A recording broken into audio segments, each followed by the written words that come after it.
So the market is rising every single day, and it's favoured to rise every day until the end of the week. So in today's video, we're going to be teaching you guys how you can go make the most of that. On top of that, talking about all the content that's come in the last 24 hours.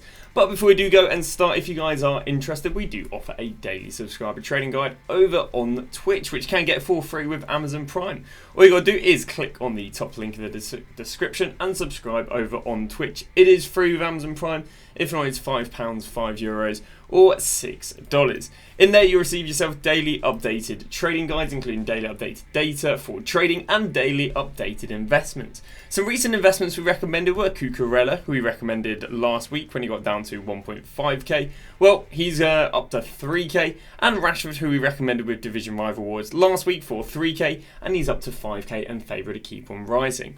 But as I say, in today's video, we're going to be talking about the market rising, how you can make the most of it, and everything to go and come in the last, that's come in the last 24 hours and favourite to come out in the next 24 hours. So the market has been rising, and yeah, I mean it's kind of gone a little bit against what the normal trend is. The normal trend is that the market will drop till the Sunday and then it'll go and rise all the way through to the Friday, with stuff in packs also then dropping with division rivals. Well, what's happened this year is the market was the cheapest on the Friday, and as you can see, it has been rising every single day, getting higher. And although it's rising every day, it's still fluctuating as it goes up and then down, then down, then up, then down. But what you can see is the peak is higher every day and the low is higher every day. Like the going down to higher low prices and rising to higher high prices. So there's still money to be made on the fluctuations, but we can see that we're in a rising market. And again, this differs from last year, because last year, market dropped till Sunday, rebounded Sunday to Friday. Well, this year, the market kind of was the cheapest Friday evening, Saturday morning, and then has been rebounding every single day. Well, how can we make the most of the market? Now, in yesterday's video, we did go and talk about all these sort of investments, but we'll talk about them in today's video. The first set of investments you guys can go with is the new release Thunderstruck cards. The new release Thunderstruck cards are still very, very rare, and because they're still very rare, they should have a nice rise through the week. So this is cards such as Reindeer and the likes of Colo. You've got Reindeer, you've got Colo Munion, if you want to go and pop up. Colo, there we go. You've got Colo Munion, and finally you got yourself Ashley Cole. These guys should have nice rises through the week because, again, they're very rare, but they're very high in demand. Other cards that should have nice rises through the week because they're very rare but very high in demand is the brand new Prime Icons. Prime Heroes. The brand new Prime Heroes should have really nice demand because they were only released on the Saturday, meaning in comparison to maybe some of the other promo cards or the re-release cards, they're definitely a little bit rarer. But again, the cards that everyone wants to go and use out. So the likes of Guti, the likes of, there's loads of brand new ones, but loads of the new heroes are good. On top of that, the Thunderstrucks that were in packs from Friday but play midweek are really nice investments. So again, we've got cards like Barnes, where Liverpool are going to go and play against Newcastle midweek. So there's hype around that, especially as Liverpool went and beat City over the weekend. We've got Keane. Keane, I think, is one of the most used ones, and United. I think United play Arsenal, so they're not favourite to win, but he can still rise through the week. Then we also have Thunderstruck cards who don't play midweek, but they're really high in demand cards. They're the most used cards. We've got cards like Elise. How do we know Elise is one of the most demanded? Well, if we head over to Footbin, go to PGP, then we go down here to versions, then we go and click on Thunderstruck. It's got a list of all the Thunderstruck with the data. Before we go and click on games, we can see the most used Thunderstruck, and we can say Elise is the top there. So Elise as a result should rise nicely going into the end of the week. Other cards, Isaac again, they play against, They play against Liverpool, not favourite, but Isaac's still being heavily used. On top of that, we're seeing some of the link investments to the well-demanded SBCs as we do well. For example, we've got Tusha Many. So you can go and look at buying some special link investments to the well-demanded SBCs, such as Barella, Pajor's semi-well-demanded, Pajor, Barella, and then the last one we got is Vinicius POTM. So those are some investments you can go for right there. Now let's go and have a little talk about all the content that's come in the last 24 hours, because there is some stuff to go and comment on. The first thing we went and got ourselves yesterday was the Desailly Thunderstruck. Now I'm not quite sure if I know off the top of my head. I think he's representing Chelsea, if I'm not wrong. And I think Chelsea already have got themselves one win, and I think it was it 1 win and 5 goals? So they basically have already ticked off a fair bit. The problem is he's coming at about $1 million, and Van Dijk's coming at about 150k. So for a premium at 900k, he's got to be better than Van Dijk, and a lot of people are questioning that. Regarding playstyles, he does have the aerial minor, which is good. He's also sitting on anticipate, slide tackle, bruiser, and block.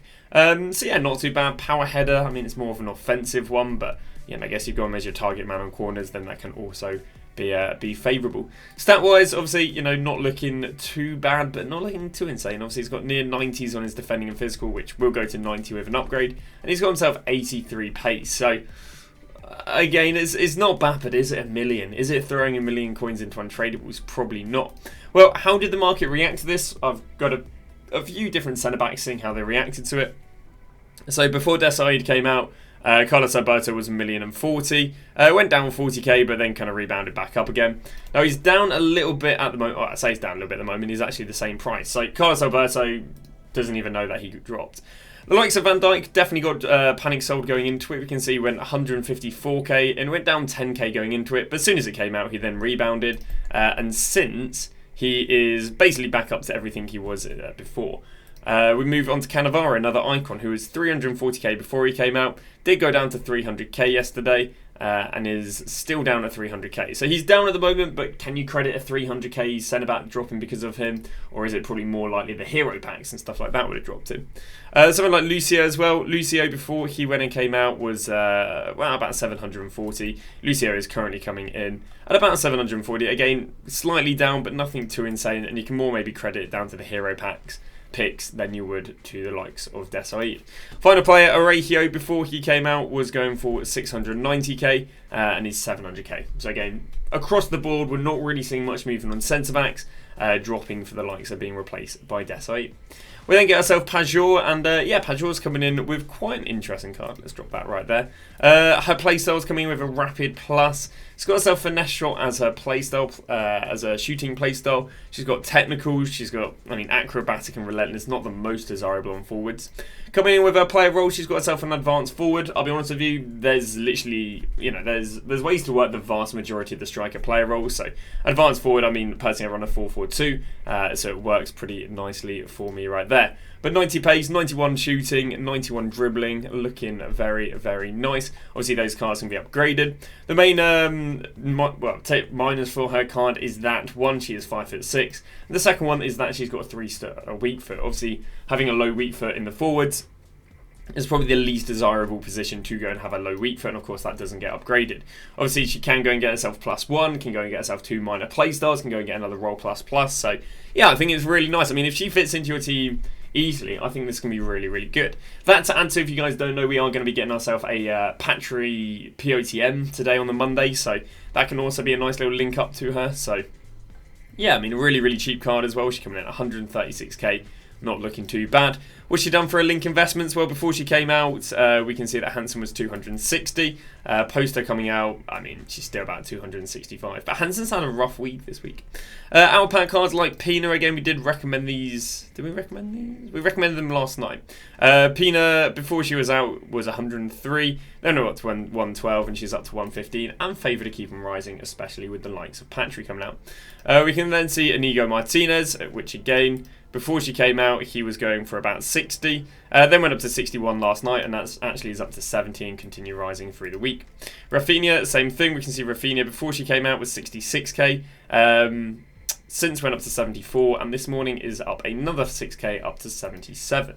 So yeah, really positive return, or really positive reaction to the likes of Pajor. A lot of rises, and there's, in theory, still a lot more demand. So if you guys do want to go and buy some of these Barcelona cards that are already up, again, someone said to me, why would you buy stuff that's already up? Well, if stuff is already up, it shows demand is there, and as long as you're happy to gamble that the demand is not going to drop off and the supply is not going to significantly increase, these players can keep on rising.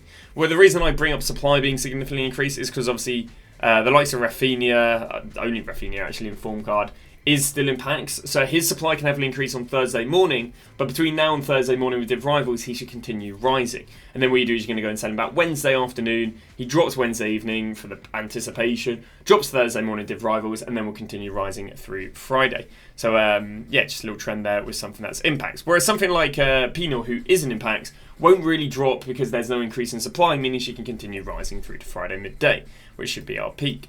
Other SBCs we only got was the base hero player pick. Not coming in the most desirable in terms of price-wise, but I think it's coming in about 120. Everyone's still opening it though. We can tell that because in a market where Fodder's been pretty naff, it's actually been okay. With the likes of the player pick. Pre-player pick, 85s were 4.4. Post-player pick, they went up to 5. They are back down again now, though. 86s, pre-player pick, were 6.5. Post-player pick were up to 7.6. 87s, pre-player pick were 11k. Post-player pick got up to 12.5. And yeah, so we can see that there was a nice rise right there in Fodder. Fodder that's, really been challenged to rise through the weeks. Does that mean that Fodder is going to rise every day or keep on rising from now onwards? I wouldn't be overly confident. And the reason I wouldn't be overly confident is because if we do go and look at these upgrade SBCs, the player picks are only repeatable on the Friday, and the icon SBC, if I'm not wrong, the player picks, repeatable on the Friday, and the icons are repeatable on the Wednesday. So until we get to Wednesday, Friday, I don't really think there'll be another rise in Fodder. So, and obviously on the Thursday, we're going to have resupply on Fodder. So maybe on the Wednesday, these can do well. But apart from that, Fodder didn't do well for these initially. So yeah, it's not the most favourable for Fodder to keep from rising, but it's interesting that we're seeing early signs that they are starting to rise. We also can see these slightly on the informs. We can see that the 86 rated informs were 11k, and now they're up to 11.5. Not the most convincing 11.5, but we can see that they're up in price. So it's a small movement on Fodder. I wouldn't want to go and jump onto Fodder. I'd prefer to way prefer to go onto meta cards than Fodder. But just a little observation. When it got ourselves an Evo, and this is one of the reasons why when you hear leaked Evos, it doesn't always mean necessarily invest. For example, this was the hero yesterday, and it did go and get leaked before it came out. Well, what people did is they went and bought the likes of Keen, they went and bought the likes of... who else was very mainstream? I think Matuidi was quite a mainstream player, I think Guti was quite a mainstream player, and Capitavila was quite a mainstream player. So all these were very mainstream players for people to go and buy for the Evo yesterday. We can see this because we can see that these cards went from 40k, and they got all the way up there yesterday, all the way up there to 70k. But as soon as the Evo came out, because it wasn't very desirable, it went from 48 down to 35. Blaze Matuidi, when the Evo came out, he went down initially, but actually did go and rebound. But again, it's still not like they skyrocketed yesterday. And then we moved to Guti. We can see before the Evo was out, he was up at 21k. Post the Evo coming out at 16k. So this just shows that not necessarily every time that an Evo is leaked, you want to be investing, because sometimes the Evo just isn't well demanded. I mean, I think it's an abysmal Evo if we have a little look at it. Where we go. Especially with these sort of free Evos that EA's been giving us. We've got ourselves a King card as one of the most popular, but again, still not looking like anything insane. Ramirez, but you're paying 500k for Ramirez in the first place. Capitavila seems behind the curve. Guti seems significantly behind the curve. Keen, I mean, what did he go and receive? He went and received a +3 passing, +3 physical. Can't really vouch that being worth 100k, especially as he went and had himself an SBC recently. So yeah, nothing too crazy on the Evo. Just kind of showing you guys that just because an Evo's leaked doesn't necessarily mean they're always an investment. What else do we have here? Then we got all the rest of, we're talking about the market a little bit there. We went and got ourselves a mini release. If you guys didn't see, the mini release was made up of Desailly, Colomunion, Reindeer, Prop, and Bartra. Bartra and Hoof just completely throwaway cards, meaning it was really just Colo, Reindeer, and Cole. Interesting trends with the likes of Reindeer, where he was extinct at 290, then this morning went out of being extinct down to 188, and has already rebounded, has already rebounded 50k already, so very nice if you were awake at, hourly today. Very nice if you're awake at, 6 o'clock in the morning is not the most unappetizing. Half time, the cheapest point is 2 o'clock in the morning on a Sunday, which is good for the jobless, but otherwise not amazing. Now, other stuff that has been leaked that we're getting later in the week is going to be an max 85 Evo. We don't really know too much more apart from that.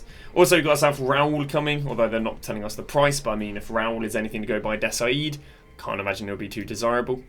The upgrades occurred for one of the recent showdowns of Ito versus Benasabi, but because there was one win from each, because it was a draw, there was only a +1 on both, so nothing too crazy there.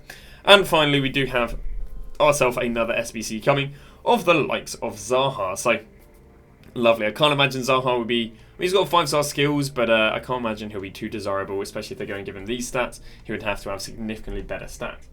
Now, if you guys are interested, we are currently streaming a 0 to 1 million coins in 20 hours over on Twitch, so do feel free to go and join in. learn loads of different trading methods. At the moment we're about 6 hours into the Road to Glory, so do make sure to go and join it. Also, this Road to Glory will be thrown onto YouTube as of the 5th of December, and it'll be thrown over 7 days. So if you guys are interested in a little trading Road to Glory, well, there'll be one coming on the channel between the 5th through to the 12th. But that is going to go and wrap that up. Thank you very much for watching, and we'll see you guys tomorrow with a brand new video.